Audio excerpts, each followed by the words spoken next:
Movie के start में हमें 1943 का टाइम दिखाया गया है। तो स्टार्ट में हमें एक आदमी दिखाया जाता है जिसका नाम इजराइल था। वो वहाँ पर जमा लोगों को अपनी सर्कस के बारे में बता रहा था। वो बताता है कि हमारी सर्कस कोई आम सर्कस नहीं है। हमारी सर्कस के जितने भी मेंबर्स हैं वो आप लोगों को अपनी हरकतों से नहीं बल्कि अपनी पावर से एंटरटेन करेंगे, इसीलिए आप लोग हमारी सर्कस को देखने के लिए जरूर आएं। इसके बाद हमें सर्कस के अंदर का सीन दिखाया जाता है। सबसे पहले हम इनके सर्कस में इनके फर्स्ट मेंबर को देखते हैं जो कि एक लड़का था। इसके पास ये पावर थी कि ये किसी भी इंसेक्ट को अपने काबू में कर सकता था। तो वहाँ पर वो जुगनुओं को अपने काबू में कर कर लोगों को एंटरटेन कर रहा था। ये सब देखकर सब लोग बहुत ज्यादा हैरान हो रहे थे। फिर इसके बाद इनकी टीम मेंबर का दूसरा आदमी जो कि एक जोकर था, इसके पास मैग्नेटिक पावर थी। ये अपनी बॉडी से किसी भी लोहे की चीज को चिपका सकता था। और फिर उसके बाद बारी आती है तीसरे मेंबर की।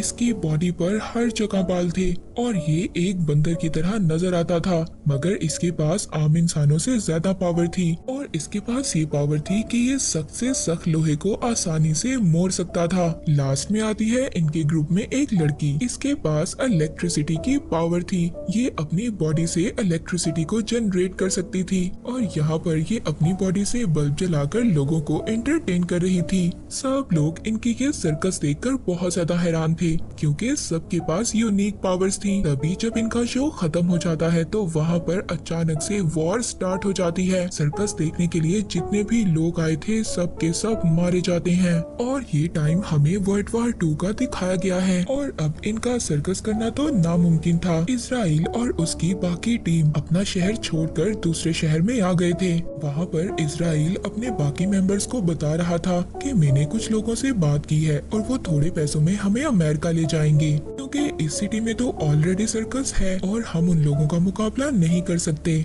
मगर ये डिसीजन लेने के लिए बाकी लोग घबरा रहे थे। उनको ये डर था कि उन्होंने जितने भी पैसे कमाए हैं वो सब खत्म ना हो जाएं। मगर अब जो उनके ग्रुप में लड़की थी उसके कहने पर सब लोग बात मान जाते हैं और फिर अगले दिन इजराइल सबसे पैसे लेता है और अमेरिका की टिकट लेने के लिए चला जाता है। और जाने से पहले वो उन सबसे वादा करता है कि वो शाम होने से पहले वापस आ जाएगा। पर अब वो लड़की जिसके पास इलेक्ट्रिसिटी की पावर थी, जिसका नाम में डेल्टा था, वो बहुत ज्यादा परेशान हो गई थी क्योंकि अब रात हो चुकी थी। जब वो परेशान थी तो उसके पास वही लंबे बालों वाला आदमी आता है। वो कहता है कि वो एक बहरूपिया था और वो हम सबके पैसे लेकर भाग चुका है। वो अब कभी वापस नहीं आएगा। मगर मैं डेल्टा को इस बात पर बिल्कुल भी यकीन नहीं था। वो अभी भी ये सोच रही थी कि इजराइल वापस आ जाएगा। इसके बाद हमें एक आदमी दिखाया जाता है जिसने वहाँ पर एक आदमी को पकड़ा हुआ था और उसका सर एक पानी से भरे हुए गिलास में रखा हुआ था। तभी उस आदमी का वहाँ पर भाई आता है। वो उसे बताता है कि इस आदमी के पास ऐसी पावर्स है कि ये घंटों तक अपना सर पानी में रख सकता है।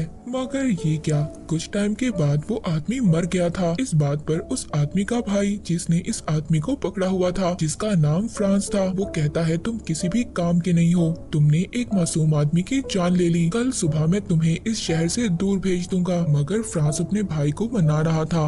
अब उसका भाई भी कुछ दिनों के लिए मान जाता है। दरअसल फ्रांस का भी ड्रीम था वो अपने भाई की तरह सार्जेंट बने और हिटलर के लिए काम करे। मगर जब डॉक्टर ने उसके हाथ में 6 उंगलियों को देखा तो उसका मजाक बनाने लगे, जिसकी वजह से फ्रांस सोल्जर तक ना बन पाया।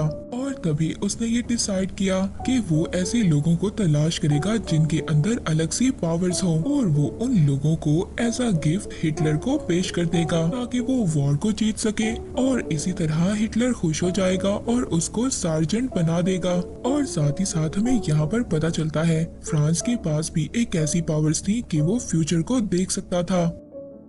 दूसरी तरफ हम मेटेल्डा और उसके ग्रुप को देखते हैं जो वहाँ से जा रहे थे। तभी वो देखते हैं कि हिटलर के लोग कुछ लोगों को ट्रक में डाल रहे थे और अब वहाँ पर हिटलर के लोग ट्रक में सिर्फ 24 लोगों को डाल रहे थे। मेटेल्डा और बाकी लोग ये जब देखते हैं तो डर जाते हैं। ये वहाँ से भागने लगते हैं पर तभी कुछ सोल्जर्स मेटेल्डा को छोड़कर बाकी लोगों को पकड़ लेते हैं। उन्हें ऐसा लग रहा था कि मेटेल्डा जूइश नहीं है। ये देखकर मेटेल्डा बहुत ज्यादा परेशान हो जाती है। वहीं पर इनकी सर्कस के बाकी 3 लोग जिनको सोल्जर्स ने पकड़ लिया था, वो अपने जादू का इस्तेमाल करते हैं और वहाँ से भाग जाते हैं। और रास्ते में उनको मैटिल्डा भी दोबारा से मिल जाती है, जिसकी बॉडी पर हर जगह बाल थे। वो इन सबसे कहता है, हमें यहाँ पर सर्कस में काम करना होगा, हम कोशिश तो कर सकते हैं। इस बात पर मैटिल्डा कहती है कि हमें यहाँ पर इसराइल का वेट करना चाहिए, हो सकता है उसको सोल्जर्स ने पकड़ लिया हो। लेकिन मैटिल्डा की बात वहाँ पर कोई भी नहीं सुनता। वो तीनों वहाँ से चले जाते हैं और मैटिल्डा को अकेला छोड़ गए थे। रात को मैटिल्डा अकेली बैठी होती है, तभी वहाँ पर 2 सोल्जर आते हैं और उसको पकड़ने की कोशिश कर रहे थे। और जैसे ही वो सोल्जर मैटिल्डा को टच करता है तो उसको जोरदार झटका लगता है, जिससे उसका हाथ बुरी तरह से जल गया था। ये देखकर दोनों सोल्जर्स बहुत ज्यादा घबरा गए थे। मैटिल्डा इस बात का फायदा उठाकर वहाँ से भाग जाती है, मगर अब इस इंसिडेंट की वजह से वो बहुत ज्यादा घबरा गई थी और उसकी पूरी बॉडी बिजली की तरह चमकने लगती है, जिससे कि वो वहीं पर बेहोश हो गई थी। अगले दिन वहाँ पर जंगल में जो जूइश लोग छुपे हुए थे, उनको मैटिल्डा मिलती है। इसीलिए वो लोग इसको अपने साथ कैंप ले जाने का सोचते हैं, मगर जैसे ही वहाँ पर एक आदमी उसको टच करता है, उसको भी जोरदार झटका लगता है। ये देखकर सब लोग हैरान हो गए थे। तभी वहाँ पर एक आदमी जिसने ग्लव्स पहने हुए थे, वो मैटिल्डा को उठाता है और कैंप की तरफ ले जाता है। इसके बाद हमें मैटिल्डा के बाकी ग्रुप मेंबर्स को दिखाया जाता है, जो सर्कस में पहुँच गए थे। वहाँ पर पहुँचकर वो बाकी सर्कस मेंबर्स के साथ खड़े हो जाते हैं और अब वहाँ पर वही आदमी फ्रांस आ गया था, जिसने एक आदमी को पानी से भरे हुए ग्लास में रखा हुआ था।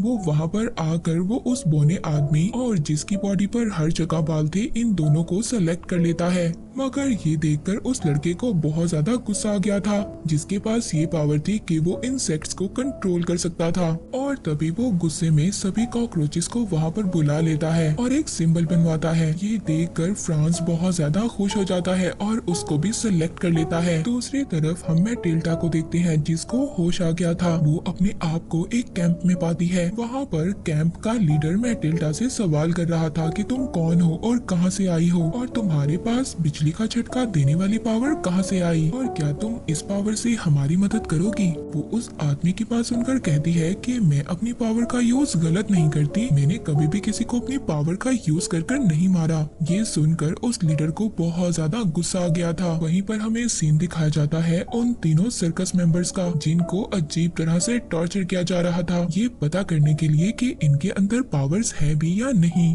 दूसरी तरफ मैटिल्डा और बाकी लोगों को दोबारा से सोल्जर्स नजर आते हैं, जो जूइश लोगों को बंदी बनाकर लेकर जा रहे थे। और तभी मैटिल्डा उस ट्रक में इसराइल को देखती है। वो देखकर उसको आवाज लगाती है, मगर इसराइल उसे कहता है कि मैटिल्डा यहाँ से चली जाओ, मगर फिर भी वो नहीं सुनती। वो ट्रक में चढ़ रही थी। ये करते हुए उसे बाकी सोल्जर्स देख लेते हैं। मैटिल्डा को वहाँ पर सोल्जर्स ने पकड़ लिया था। मैटिल्डा कहती है कि मैं भी जूइश हूँ, मुझे भी साथ ले जाओ। ये सुनकर वहाँ पर एक सोल्जर उसको शूट करने वाला था। तभी वहाँ पर उसके कैंप की एक फीमेल आ जाती है और वो उन सोल्जर्स को वहाँ पर डिस्ट्रैक्ट कर रही थी।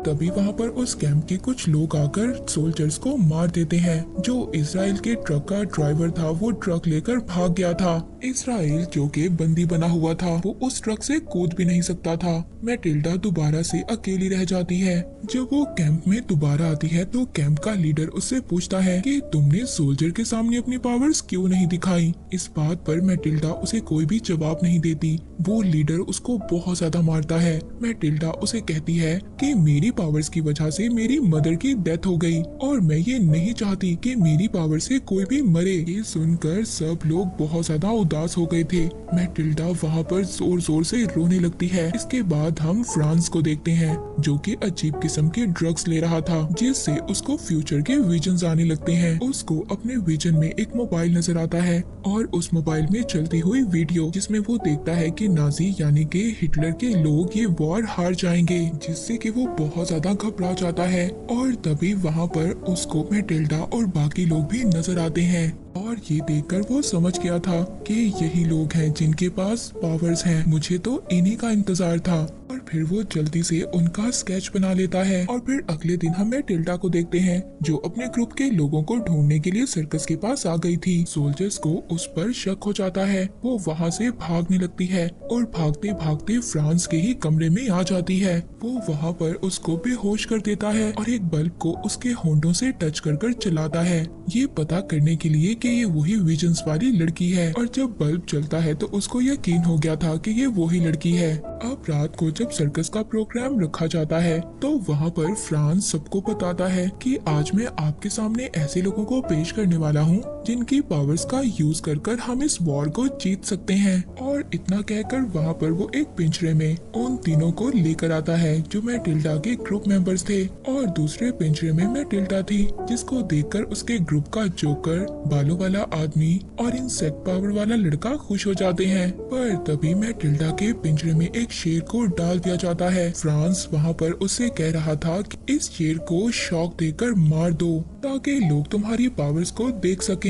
ये सुनकर मैटिल्डा बहुत ज्यादा घबरा जाती है और वहाँ पर शेर भी बहुत जोर से दहाड़ रहा था। तभी मैटिल्डा अपना हाथ आगे करती है उस शेर को शॉक देने के लिए, पर तभी वो शेर मैटिल्डा के साथ ही खेलने लग गया था। ये देखकर सब लोग बहुत ज्यादा हंसने लगते हैं और फ्रांस को बहुत ज्यादा गुस्सा आ रहा था। और तभी वो उसके बाकी मेंबर्स पर गन को पॉइंट कर लेता है, कहता है कि जल्दी से अपनी पावर्स दिखाओ वरना मैं इन सबको मार दूंगा। पर तभी फ्रांस वहाँ पर फिसल जाता है जिससे सब लोग हंसने लगते हैं। फ्रांस वहाँ से गुस्से में चला जाता है और अपने असिस्टेंट को ये ऑर्डर दे देता है कि मैटिल्डा और उसके साथ जितने भी लोग हैं सबको मार दो। इसके बाद मैटिल्डा और उसके ग्रुप के लोगों को एक कमरे में बंद कर दिया जाता है। उस कमरे में एक बर्नर जला दिया गया था, उससे बहुत ज्यादा आग निकल रही थी। वो उस जगह से निकलने की कोशिश करते हैं मगर नाकाम हो जाते हैं। और अब मैटिल्डा यहाँ पर अपनी पावर्स यूज करती है, वो डोर को ब्लास्ट कर देती है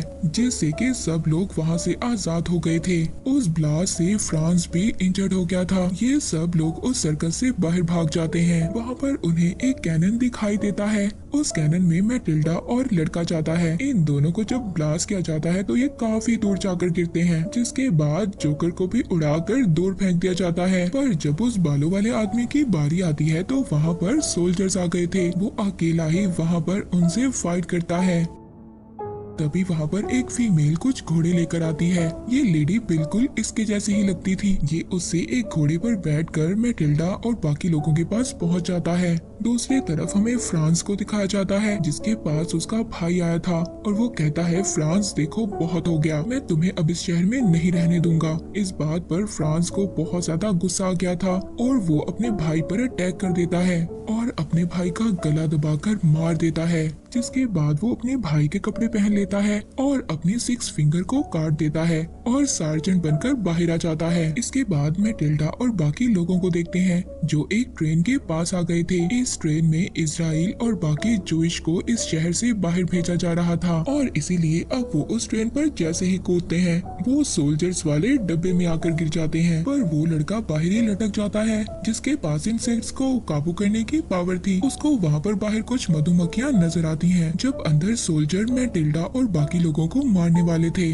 तो वो लड़का सभी मधुमक्खियों को लाकर उन सोल्जर्स पर अटैक करवा देता है और फिर बाकी सब लोग ट्रेन के ऊपर आ जाते हैं। वहाँ पर फ्रांस भी इस ट्रेन का वेट कर रहा था अपनी वाइफ के साथ और अब ये सब लोग मिलकर इजराइल को ढूंढने लगते हैं। इनको एक डब्बे से इजराइल मिल भी जाता है जिसे देखकर सब लोग खुश हो गए थे, मगर तभी वहाँ पर फ्रांस के सोल्जर्स आकर सब पर अटैक कर देते हैं और अब फ्रांस भी मैटिल्डा के पास आ गया था। वो उसे अपने साथ चलने का कहता है, मैटिल्डा उसे मना कर देती है। पर तभी जब मैटिल्डा को साथ लेकर जा रहे थे तो मैटिल्डा शॉक देकर उसको मार देती है। तभी वहाँ पर जो जूइश कैंप के लोग थे वो भी वहाँ पर आकर उन सोल्जर्स पर फाइट करने लगते हैं। इस तरह दोनों तरफ से बहुत जबरदस्त फायरिंग हो रही थी और वहीं पर इस हमले की वजह से इजराइल को भी एक बुलेट लग जाती है और वो मैटिल्डा के सामने ही मर जाता है। मैटिल्डा उसे देखकर बहुत ज्यादा दुखी हो गई थी।